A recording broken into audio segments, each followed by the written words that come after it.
Bonjour à tous, je suis ravie de vous retrouver. Alors aujourd'hui, on va faire un petit tirage avec une petite séance que j'aime bien. Donc je ne sais pas si vous connaissez les cartes lumière. Voilà, de Lisa Bartoli. Et c'est un oracle qui a des cartes magnifiques, vous allez voir. Alors en fait, il y a plusieurs catégories, il y a plusieurs tirages. Je vais vous faire, j'ai choisi la catégorie en fait émotion. Donc aujourd'hui, on va travailler que sur la catégorie émotion. Alors avant de faire un petit tirage, on va dire que je vais vous faire participer par rapport à ça. Et on va faire quelques petites... il va falloir qu'on se mette, on va dire, en état d'esprit. Donc je vais vous expliquer, ne vous inquiétez pas, il n'y a aucun souci. Alors ceux qui veulent juste voir le tirage, vous mettez en accéléré. Et puis si vous avez envie de participer avec moi, de faire un petit peu, il n'y a aucun souci, je serais super ravie que vous fassiez tout le long de la vidéo. Donc en fait, je vous explique un petit peu par rapport à l'oracle. Donc, il faut que vous pensiez à une question essentielle pour vous. Donc, ça peut être par exemple un blocage ou alors un comportement que vous souhaiteriez modifier en fait. Ou alors, c'est peut-être une répétition que vous aimeriez arrêter. Ou alors, je sais pas moi, une attitude qui vous agace ou une déception, ou alors un fond de tristesse, ou peut-être même une rupture sentimentale, ou quand, alors ça c'est mon cas par exemple, ou alors on se met en colère. Bah oui, parce que moi je suis dans la spiritualité, mais de temps en temps j'ai aussi mes défauts et je me mets en colère. Euh, ou alors peut-être, voilà, tout simplement demander à ce que ce soit un petit peu plus fluide au niveau de la spiritualité pour vous. Et donc en fait, cette carte, si vous voulez, ça va être un éclairage par rapport à ce qui vient bloquer plein de choses en nous, quoi. Au niveau de l'évolution, par exemple, je sais pas moi, qu'est-ce qui me bloque dans ma vie avec quelqu'un, ou mon évolution dans le travail. Par exemple, je sais pas, quelqu'un qui se dit je vais avoir une embauche, ou quelqu'un qui se dit je vais changer de service, ou quelqu'un qui te dit je dois aller déménager, ou vous voyez, il y a plein de solutions en fait.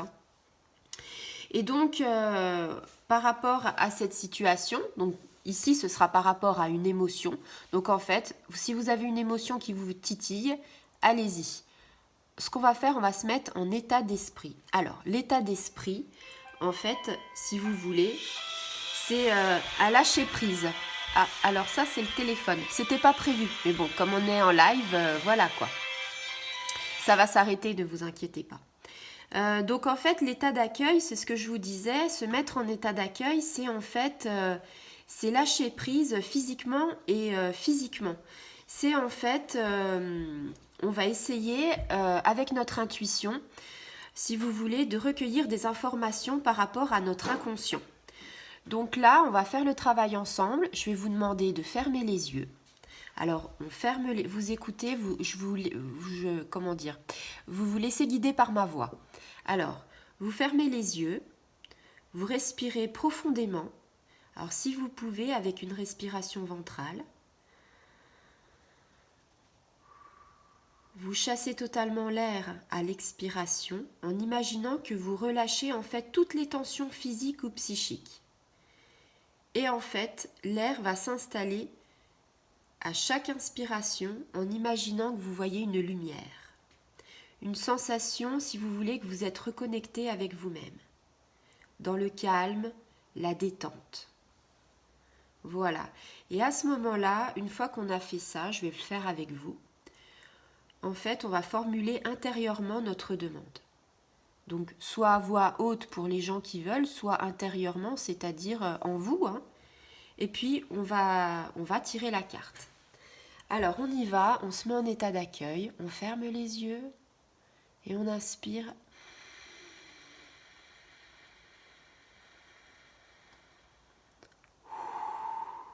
Et on expire. Alors, vous pouvez faire ça. Je vais faire un tout petit peu mon petit bol. Voilà.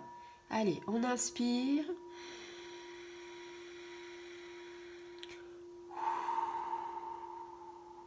On expire. Voilà, très bien. Alors maintenant, pensez à cette question qui vous taraude. Et puis, on va essayer de voir déjà quelle émotion. Voilà. Alors là, j'ai envie de dire, nous avons la carte de la dépendance qui est sortie. Donc, en fait, si vous voulez, c'est... comment vous expliquer? C'est la carte, en fait... alors, la carte, je vous la mets comme ça. Cette carte de l'émotion qui est ressortie, c'est que on vous dit votre équilibre affectif dépend trop des autres. Apprenez à vous aimer. Alors en fait, comment expliquer que on ne doit pas, chaque être en fait, chaque personne pour pouvoir aider l'autre doit en fait se faire confiance et s'aimer. Et je pense que la majorité des cas, même moi avant, on ne s'aimait pas comme il l'aurait fallu, en fait, si vous voulez. Donc, il faut déjà apprendre à se faire confiance. Et c'est quelque chose qu'on fait, quand on a des blocages par rapport à ça, par rapport à la dépendance, c'est souvent une dépendance affective, oh là là, je vais y arriver, qui se déclenche pendant l'enfance. Vous savez que tous nos blocages, des fois, ça date des mémoires karmiques, de nos vies antérieures, et puis ça date aussi de l'enfance qu'on a eue. Alors c'est pas parce que tu as eu une magnifique enfance que tu n'as pas de blocage. Ça, faut arrêter de penser ça. Tu peux avoir eu une magnifique enfance, des parents géniaux, ça n'a rien à voir, c'est en fait, je pense que c'est ton propre toi. Et le propre toi, si tu veux, ton inconscient, il a travaillé, tu as peut-être eu certaines situations, tu as peut-être vu avec tes yeux d'enfant des situations qui t'ont provoqué en fait des blocages et par rapport à ça, peut-être une dépendance affective. Alors après, ça peut être une dépendance affective, ça se traduit comment? Ça peut se traduire par exemple, je sais pas, un truc tout bête. Alors ça peut être une mise à l'écart. Par exemple, je sais pas moi, tu vas à l'école maternelle ou à l'école primaire. Moi à l'époque, je vous raconte un peu ma life. Si vous voulez, on pouvait jouer aux billes. Il y a peut-être des enfants, parce que les enfants ils sont très, très méchants entre eux. Du style ouais mais moi j'ai plus de billes que toi et puis je t'aime pas. Alors ça, vous voyez, quand on est un enfant, c'est quelque chose qui nous marque. Tu peux avoir les meilleurs parents du monde, tu peux être matériellement très aisé, tu peux avoir une bonne ambiance, mais ça c'est quelque chose qui peut arriver si vous voulez à chacun d'entre nous. Et en fait ça crée un blocage, une dépendance. Après, tu peux avoir eu une enfance un peu moins on va dire, moins dorée, et donc ça peut être la séparation de tes parents. Ça peut être aussi un chantage. Peut-être qu'on t'a fait du chantage, peut-être qu'on t'a dit, écoute, tu me donnes ça, je te donne ci, plein de choses. Donc tu as la mise à l'écart aussi. Et en fait, la mise à l'écart, c'est t'as peur de perdre l'affection en fait à un moment donné. Et quand tu es adulte, toutes ces petites choses, toutes ces craintes, en fait, elles reviennent. Donc, ça peut être la crainte de vivre seul, la solitude. Alors ça, la solitude, quand tu es célibataire et puis que tu n'arrives pas à avoir une relation fixe, tu te dis, mais pourquoi je suis tout seul? Qu'est-ce que j'ai fait? Qu'est-ce qui va pas chez moi? Justement parce que tu as peut-être une dépendance affective, peut-être que tu as ce blocage-là au niveau de tes émotions. Et puis, on a aussi la peur, on va dire, d'être mal aimé. Et de te dire voilà, moi personne ne m'aime, personne ne pense à moi, je vais rester toute seule toute ma vie, voilà. Après j'ai envie de dire ça fait partie de ta part d'ombre en fait. Ça te dit quelque part ça te dit quelque part que ta part d'ombre il faut la changer en part de lumière. Donc après, il y a plein de choses à faire par rapport à ça. Après, si tu veux, on te dit que si tu as tiré cette carte-là, peut-être que tu es en manque d'affection. Et que si tu retrouves une personne, peut-être que tu seras dans une relation toxique. Parce que justement, tu vas t'accrocher à elle, tu vas pas vivre pour toi, tu vas pas te faire confiance. Et en fait, tu t'accroches à cette personne parce que tu as l'impression que c'est son messie, ton salut. Alors que pas du tout, en fait, toi-même, tu peux vivre pour toi et tu peux t'aimer déjà, te faire confiance et il faut que tu enlèves comment dire, cette part d'ombre de manque d'affection. Chacun a besoin d'amour, chacun a son âme sœur, chacun, voilà. On comble, si tu veux, une part d'ombre par plein de choses, hein. Donc ça, voilà. Après, j'ai envie de te dire, cette carte-là, elle est aussi bien au niveau amoureux qu'au niveau professionnel. Je pense que si tu tires cette carte-là, je pense que tu testes souvent l'intérêt que les autres te portent, c'est-à-dire tu as besoin de savoir ce que pensent les autres de toi. Alors qu'à la limite, j'ai envie de te dire, si tu es bien dans tes baskets, tu t'en fous de ce que pensent les autres. Parce que, je sais pas, moi, si tu penses rouge et que tout le monde pense bleu, à la limite, bah, continue de penser rouge. C'est ta vie, c'est pas la vie des autres. Euh, après, j'ai envie de te dire que tu as aussi peur de décevoir les autres. Par exemple, au travail, j'ai l'impression que voilà, tu as peur de décevoir ton patron. Donc tu dis tout le temps oui. Eh ben non, il faut savoir dire non. Alors ça, je vous le dis, hein, mais honnêtement, qu'est-ce que moi j'ai à travailler sur cette part d'ombre-là? Parce que moi, je suis quelqu'un qui ne sait pas dire non. Et il faut travailler sur ça. Ton patron, il te dit quelque chose, il te dit, bah voilà, j'ai personne, il faut que tu reviennes et tout. Alors je vous dis pas de tout le temps dire non, mais de temps en temps, tout le temps dire oui, c'est pas bon, parce qu'on profite de toi après. Donc de savoir dire non, de s'affirmer, c'est très bien aussi, tu vois. Et puis par rapport au, on va dire, voilà, c'est ce que je disais au niveau sentimental, tu réclames l'amour de l'autre. C'est-à-dire que quand tu es au niveau sentimental avec ton partenaire, avec ton amoureux, ton casse-croûte, enfin, tu l'appelles comme tu veux, tu réclames de l'amour, c'est-à-dire peut-être que tu lui dis, tu as peut-être un fond jaloux, et peut-être que tu te dis, alors est-ce que tu m'aimes? Alors qu'en fait, si tu es en osmose avec la personne, t'as pas besoin de lui demander si elle t'aime. Je veux dire, t'as pas besoin de parler avec cette personne-là, tu le sais. Je sais pas, moi, elle va te prendre la main, un regard, puis à la limite, même si t'es pas tactile, et puis même si, en fait, avec le temps, les années, quelque part, t'es un vieux couple, et puis que voilà, je veux dire, la phrase passe-moi le pain chéri, enfin, je te dis n'importe quoi, ça peut être passe-moi le sel ou ci ou ça, je veux dire, quelque part, tu sais déjà. C'est-à-dire que t'as pas besoin de communiquer grand-chose pour savoir qui t'aime, tu vois. Donc ça, c'est super important. Et puis, il faut se dire aussi que quand on fait face à des réflexions négatives, hein, par rapport à la relation amicale, parce que pareil, les amis, on en a plein, mais quand il t'arrive quelque chose, t'en as beaucoup moins, puis ça se compte sur le bout des doigts. Et bah, t'as toujours des amis, des fois, même si t'en as pas beaucoup, et ben, qui te font des réflexions négatives. Et en fait, alors peut-être que ton ami un de tes amis, ton cercle amical va te dire, va te faire une réflexion négative.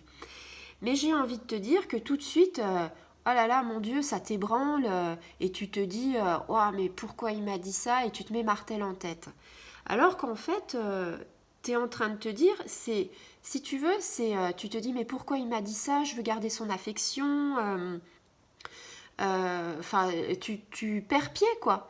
Alors qu'en fait, il faudrait que tu te dises juste simplement, oui, bah, il m'a parlé négativement, peut-être qu'aujourd'hui, il vibrait pas très haut, et que finalement, bah, c'était un jour sans.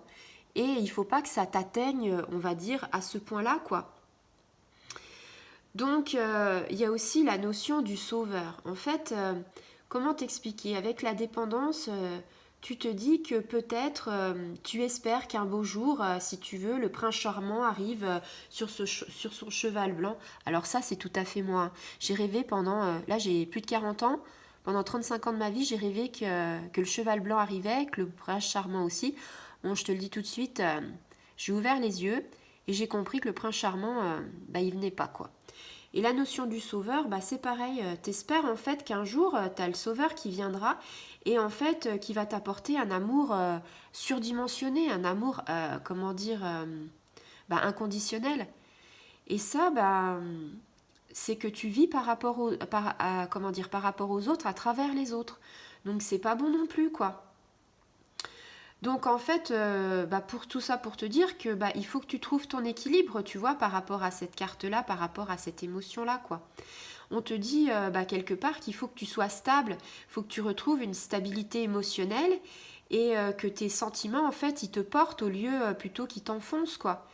Et j'ai envie de te dire que qu'il faut, en fait, si tu veux, que tu abandonnes tous ces petits travers de jalousie, de négativité. Ouais, enfin, il faut vraiment que tu prennes conscience, en fait.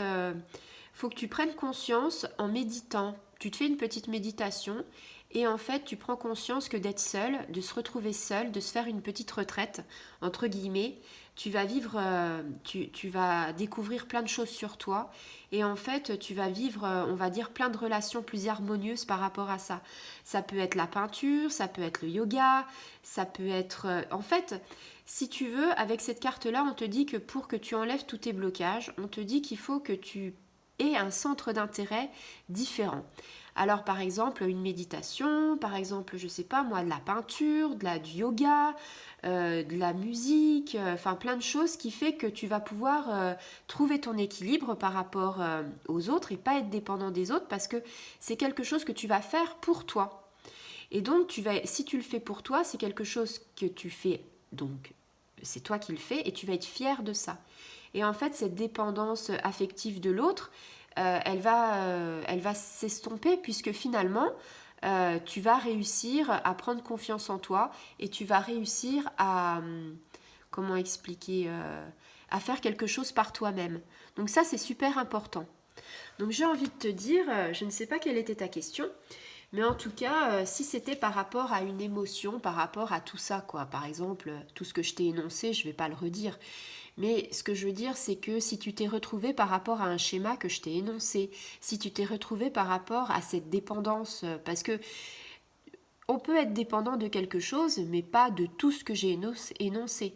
C'est-à-dire peut-être qu'au niveau sentimental, tu es dépendant, peut-être qu'au niveau professionnel, tu es dépendant, peut-être qu'au niveau amical, tu es dépendant. Peut-être que tu vas te retrouver dans une des situations que je t'ai énoncées, et puis il y en a plein d'autres des situations, hein. Je veux dire, j'ai pas tout énoncé. Donc en fait, on te dit, voilà, faut qu'en fait, tu retrouves ton équilibre et que déjà, faut que tu te fasses confiance, deux, que tu apprennes à t'aimer, et de trois, que tu retrouves des loisirs pour justement être mieux avec toi-même. Voilà, alors j'espère que ça t'a plu. Alors c'est vrai que c'est un petit peu différent de ce que je vous ai proposé. C'est vrai qu'au début, il faut se mettre dans le bain et c'est vrai qu'il faut, essayer d'être dans un endroit calme. Je t'invite à regarder ou à re-regarder cette vidéo et en fait, si tu veux, à te mettre sur un tapis de méditation ou alors sur un coin de ton canapé en tailleur ou pas, ou ancré par rapport à tes pieds au sol. Et je t'invite justement à refaire cette vidéo, à inspirer avec le ventre, à expirer, à te mettre une petite musique, à penser à ta situation et à écouter après un des blocages par rapport à la dépendance. Voilà, et je serais ravie par contre, tu vois, que tu me laisses un message pour savoir si tu as aimé, pour savoir si tu l'as fait, pour savoir si ça t'a parlé. Enfin voilà, alors après je vous le dis tout le temps, hein, je vous remercie beaucoup.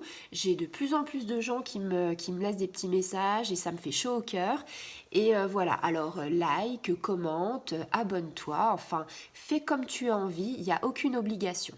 Voilà, et je vous retrouve très bientôt pour un oracloscope. Alors il y en a plein qui me demandent pourquoi oracloscope. Et parce que voilà, je fais pas avec un tarot, je fais avec un oracle. Donc j'ai décidé que ce serait oracloscope. Oui, je sais, je suis un petit peu têtue et pourtant hein, je suis poisson.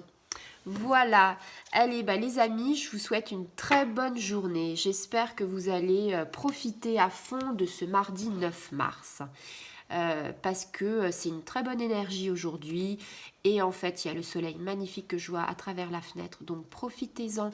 Et si vous travaillez, vous pouvez inspirer, expirer un petit peu au travail, ça fait énormément de bien. Allez, au revoir les amis, à bientôt.